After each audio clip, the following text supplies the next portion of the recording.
Ya, kembali di Jakarta Memilih. Bu Husnul, sekarang giliran Anda untuk bertanya. Oke, terima kasih. Langsung ke Pak Joko. Dari tadi seringkali mengatakan yang penting manajemen, yang penting bagaimana menyelesaikan kerja di lapangan. Dan seringkali Bapak juga bicara di mana-mana, saya akan ngantor di kantor 1 jam saja. Nah, saya ingin tahu nih, bagaimana imajinasi Pak Joko tentang praktek detailnya. Apakah selama program-programnya itu bagaimana? Saya berpendapat bahwa DKI ini pemegang sahamnya adalah rakyat. Kemudian komisarisnya adalah DPRD. Kemudian saya nanti kalau Tuhan mengizinkan saya adalah dirutnya. Oke. Sehingga sebagai sebuah produk, sebuah kota ini perlu yang namanya manajemen produk, perlu yang namanya positioning, diferensiasi, promosi, dan itu namanya manajemen brand. Itu yang kita lakukan. Artinya apa? Di dalam manajemen produk itu ada yang namanya public service, pelayanan kepada masyarakat yang perlu semuanya diperbaiki. Oke.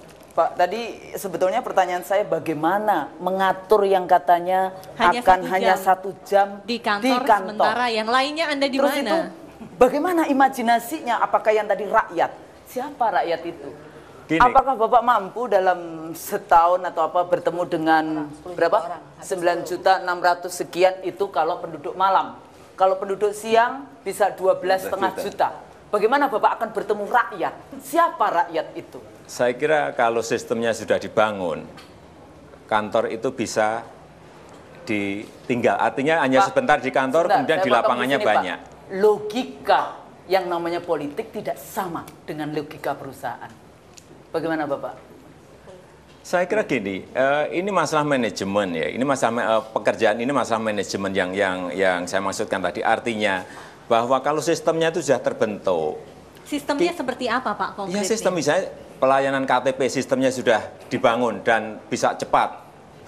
Sistem untuk pelayanan perizinan sudah dibangun dan cepat.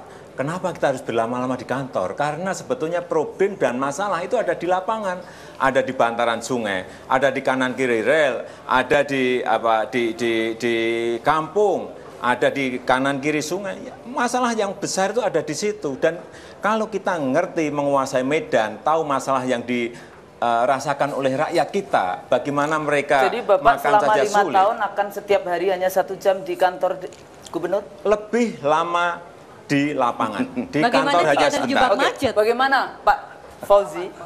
Bapak Langsung sudah ke Pak 5 Fauzi. tahun berada di Sebentar kantor Bu itu. Husnul, bagaimana jika terjebak macet?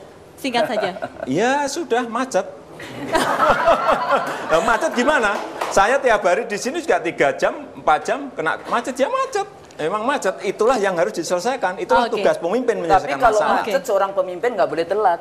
Bagaimana? Baik, silakan. Enggak, saya berkeyakinan bahwa komunikasi intensif itu memang menjadi tanggung jawab setiap kepala daerah dengan warganya, dengan masyarakatnya. Nah, caranya barangkali berbeda-beda. Dari pengalaman saya sebagai gubernur, tadi sudah saya ceritakan berbagai jenis komunikasi yang saya lakukan secara intensif dengan warga masyarakat.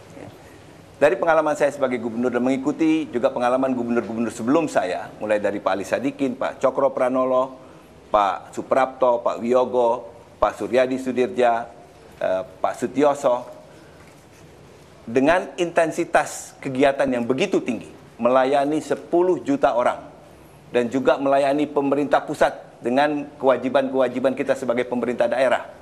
Ya. Rasanya tidak mungkin untuk berkantor cuma 1 hari, 1 jam dalam 1 hari. 1 jam dalam 1 hari di kantor. Ini Anda pengalaman selama saya. ini bagaimana? Ini pengalaman saya.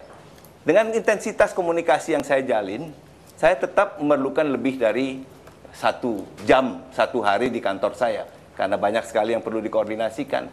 Memang prioritas saya kira untuk rakyat. Dan berkoordinasi di kantor itu juga untuk rakyat, bukan untuk orang lain. Bu Husnul. Masih Saya melanjutkan. kira Bu Husnul, saya bisa tambahkan. Melanjutkan itu tadi karena 1 jam di kantor. Yang tadi saya katakan bahwa logika politik berbeda dengan logika yang ada di perusahaan. Persoalannya Bapak harus menghadapi para birokrat. Nah Pak, dari Pak Fauzi dulu, bagaimana memimpin birokrat DKI itu? Apa persoalannya? Ya, yang pertama saya kira yang perlu kita jaga adalah lagi-lagi dengan sistem itu saya sependapat. Ya, kita harus membuat sistem ini.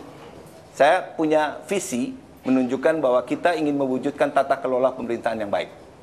Satu cuplikan kecil saja. Sekarang seluruh procurement di DKI Jakarta ini dilaksanakan melalui elektronik. Ya, tidak ada lagi kontak person per person. Dengan begitu, proses lebih lancar, waktu yang diperlukan lebih singkat, dan tidak hanya itu. Para pemirsa yang saya hormati, penghematan juga kita lakukan. Untuk tahun 2012 ini baru berjalan 6 bulan, kita sudah bisa menghemat 18%. Oke, baiklah. Supaya adil, silakan Pak Jokowi. Bagaimana Pak Jokowi, berapa lama Bapak akan menghabiskan waktu untuk mempelajari mindset para birokrat di DKI? Kalau cuma 1 jam, Saya kira tadi kembali ke 1 jam ya. 1 jam ini kita tinggalkan, kan di situ ada wakil gubernur, ini harus difungsikan wakil gubernur. Kemudian yang kedua juga kepala-kepala dinas juga difungsikan. Mereka harus diberi pekerjaan yang jelas, difungsikan semuanya, sehingga bisa kita tinggal kemana-mana gitu. Jangan masa kita harus nungguin tiap hari di kantor, kan nggak seperti itu. Menyelesaikan masalah birokrat di dan kalau dari luar, ini sekarang kan eranya era IT, bisa telepon. Saya bertanya karena saya pernah menjadi anggota KPU yang memimpin 33 provinsi, 440 kabupaten kota, sampai 560-an ribu TPS. Itu nggak bisa kalau ditinggalkan kota Jakartanya begitu. Jadi ini persoalan, makanya saya tanya. Saya tambah sedikit. Saja, ya ini kan zamannya IT ya, bisa pakai telepon, bisa pakai Skype, bisa pakai telekonferensi, bisa semuanya bisa dilakukan. Baiklah, kita berikan aplaus kepada 2 calon gubernur kita.